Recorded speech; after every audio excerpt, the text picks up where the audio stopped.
Welcome to this deep dive. We're digging into some really key topics for anyone working in the Luxembourg financial world today. That's right.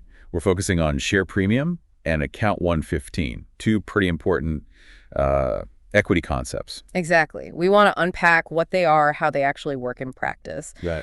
The governance side, the paperwork, and crucially, the legal and tax side of things. Especially with that significant court ruling from 2022 impacting account 115. We definitely need to cover that. Absolutely. Our goal here is to make this clear, especially if you're in law, finance, compliance, governance, but maybe not an accountant day-to-day. We've looked at legal analysis, official sources, basically trying to give you the essentials. So Luxembourg corporate law offers quite a bit of flexibility, doesn't it, beyond just standard share capital? It really does. And these two mechanisms, share premium, prime d'émission as it's known, and account 115, apport en capitaux propres non rémunérés par des titres.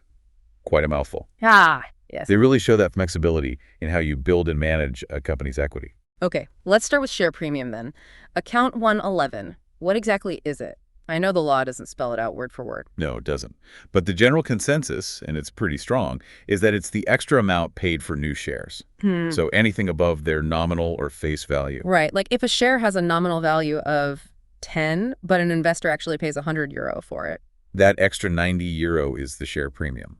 Exactly. It's considered an additional contribution. It sits in equity, but it's, distinct from the actual share capital itself. And its main job, why have it? Well, primarily it's about fairness. Financial equality between new shareholders coming in and the existing ones, especially if the company's value has gone up since the first shares were issued. Makes sense. So how does it actually get created? It happens when a company issues new shares and decides formally to set the issue price higher than the nominal value. Pretty straightforward genesis, really. And who makes that call? The board. It's just shareholders. Usually it's the general meeting of shareholders. That's the default. However, the company's articles of association can give that power to the board of directors, maybe within certain limits. Okay. But either way, that decision absolutely has to be recorded properly in the meeting minutes.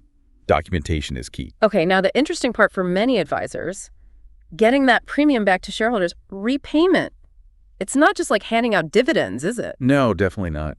There's a really critical legal test involved. It's called the net asset test. Ah, yes, the net asset test. Article 4612 for SAS and 71025 for SARLS under the LSC. Used to be 72-1, I think. That's the one. And it's fundamental.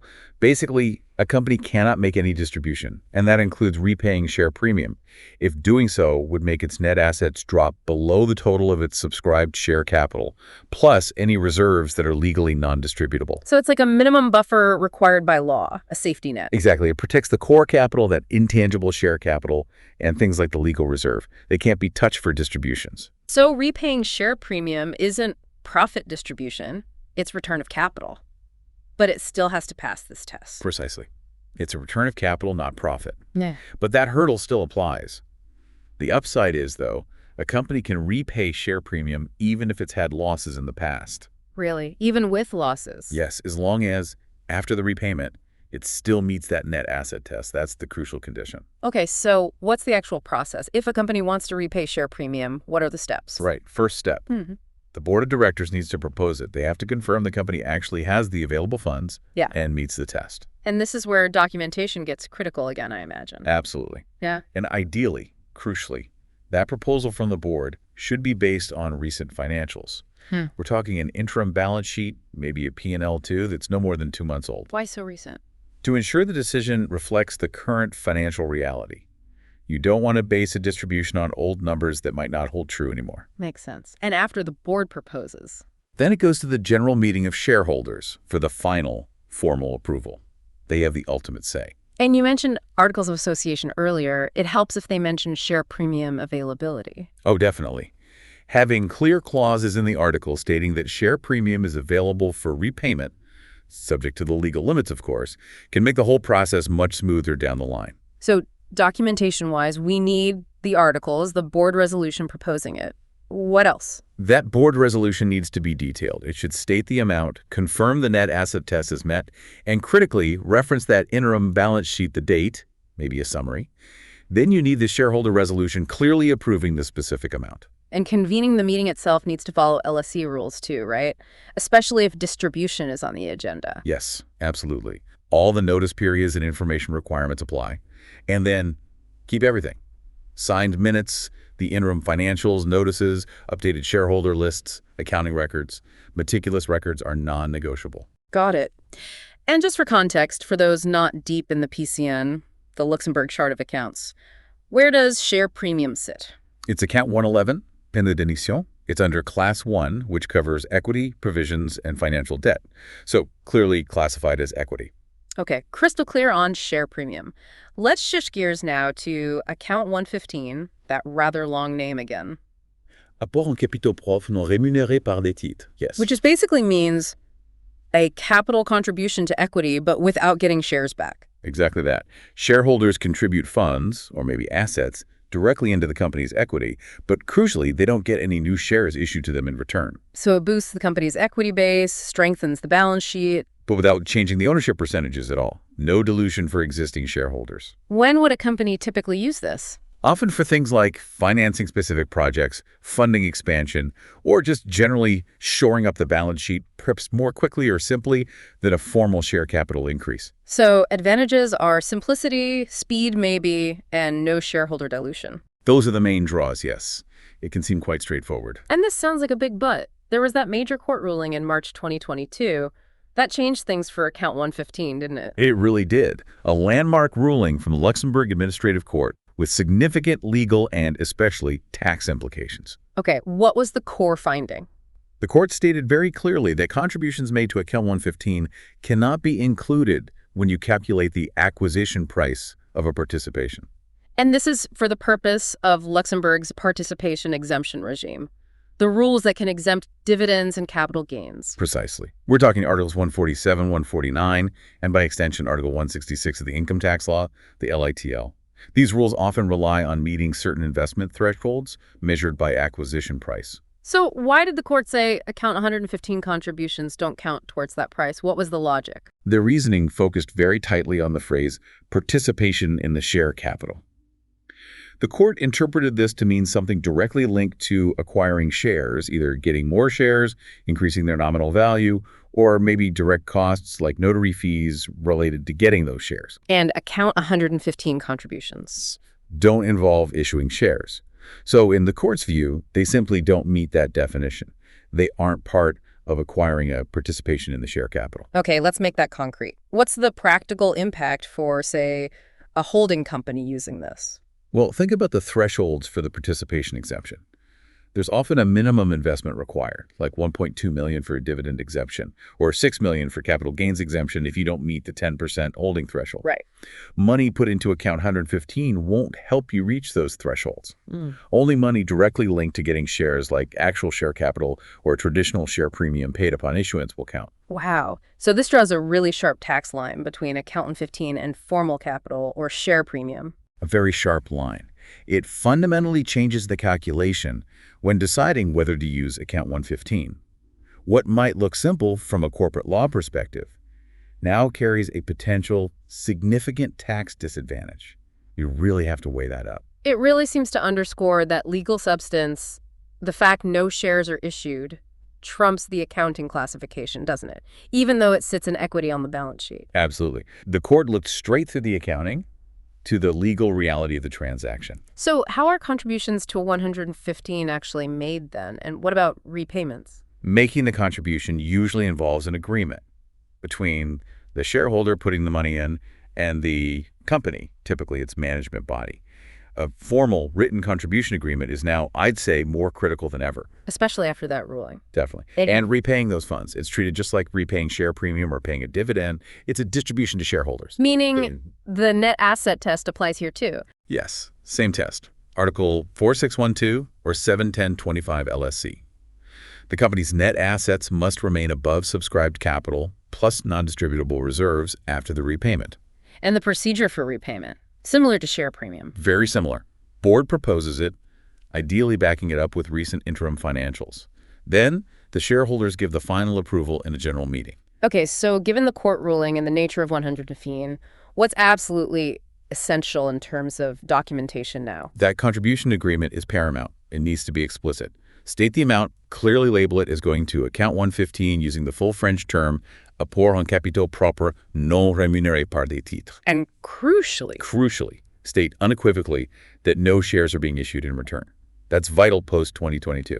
It's also good practice to mention the intended permanence and any conditions for repayment, always subject to the LSC rules, of course. and revolutions. You need board minutes accepting the contribution, referencing that agreement. For repayment, you need the board proposing it with the financial justification, referencing the net asset test and interim financials, and then the shareholder resolution approving it. And keep records of everything naturally. Agreements, minutes, accounting entries, everything needs to be accurate and readily available. Okay. And just to circle back to the PCN for non-accountants, Account 115 is also in Class 1 equity? Yes, it is. Interestingly, since a 2009 update, it's actually grouped under the same general heading as Prime Domicile Prima Similes, Share Premium, and similar items. But that grouping doesn't change its fundamental nature. Not at all. Yeah. It's still distinct precisely because it's not linked to share issuance, and the 2022 tax ruling just hammered that distinction home. Governance around 115 now absolutely must factor in those tax consequences. So if we put them side by side, share premium, account 111 versus account 115, key differences. Okay, quick recap. Share premium, 111, arises from issuing shares above nominal value. It's directly linked to those shares. And importantly for tax, it does generally count towards the participation exemption acquisition price. Whereas account Now, 115... He is a direct equity contribution without issuing shares. Yep. No link to specific shares. And the big one post-2022, it does not count towards that acquisition price for the participation exemption. Both need the net asset test for repayment, but documentation and the tax angle are quite different. Exactly. The governance procedures are similar for repayment, but the documentation around creation and the tax impact are worlds apart now. So if a company or its advisors are trying to decide which route to take injecting funds via share premium versus account 115, what should guide that decision? Several things. Tax objectives are probably top of the list now. If that participation exemption is key, structures involving actual share issuance, like capital increases with premium, look much more favorable. What about simplicity? Isn't 115 simpler? It can seem simpler upfront, maybe quicker, but that potential tax downside could easily wipe out any perceived simplicity benefit. Dilution is another factor. If avoiding dilution is the absolute priority, 115 still does that. Anything else? Yeah, consider future plans. Are they likely to want to repay these funds? What's the specific funding need for? How complex is the company's capital structure already? It's a multi-factor decision. And what are the common mistakes people make? Where do things go wrong? Several areas. Vague wording in the articles about share premium availability is one. Not following the distribution procedures correctly, missing the interim balance sheet, for example. That applies to both. What about specifically for 115? The big one now is probably not having a really clear, robust contribution agreement that explicitly states no shares are issued. Also, just generally misunderstanding or ignoring the net asset test that catches people out. And the tax side? Overlooking the tax implications, especially post-2022 for Count 115, is a major pitfall. And across the board, just poor record keeping can cause headaches later on. Right. To help avoid those pitfalls, maybe we can quickly outline a checklist for distributions or repayments. Good idea. First, check the articles. Assess the financial position. Can it pass the net asset test?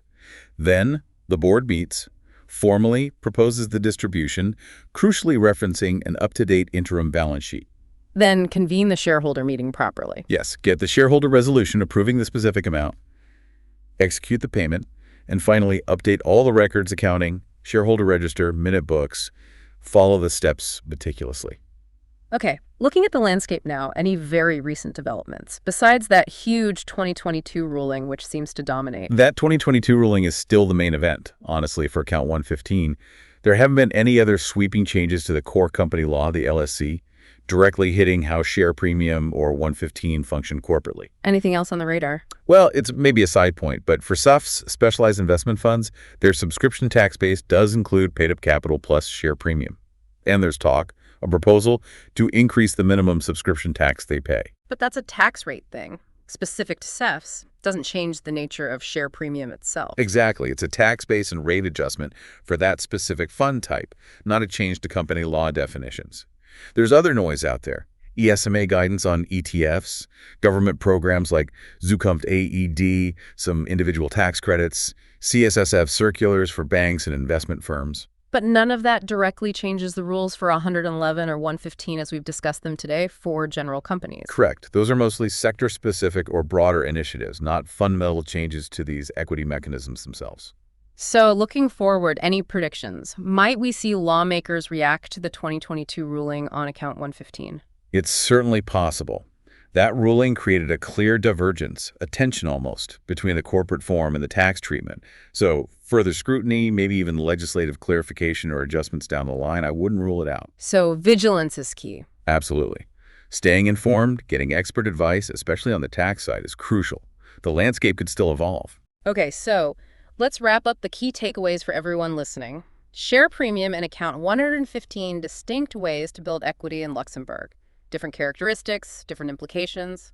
The net asset test is non-negotiable for any distribution. Whether it's repaying premium or funds from 115, procedural rigor is vital. And that 2022 court ruling fundamentally changed the game for Account 115's tax treatment under the participation exemption. That's a massive takeaway. Huge. And finally, documentation, clear articles, robust agreements, especially for 115, detailed minutes, it's all indispensable. Hopefully understanding these points helps you navigate your roles, whether in law, finance, governance, or compliance. But always, always seek specific expert advice. And keep an eye on future developments. It's fascinating how these technical details can ripple out with such significant consequences. It really is. Hit that subscribe button. It was the Luxembourg Fundcast for you today.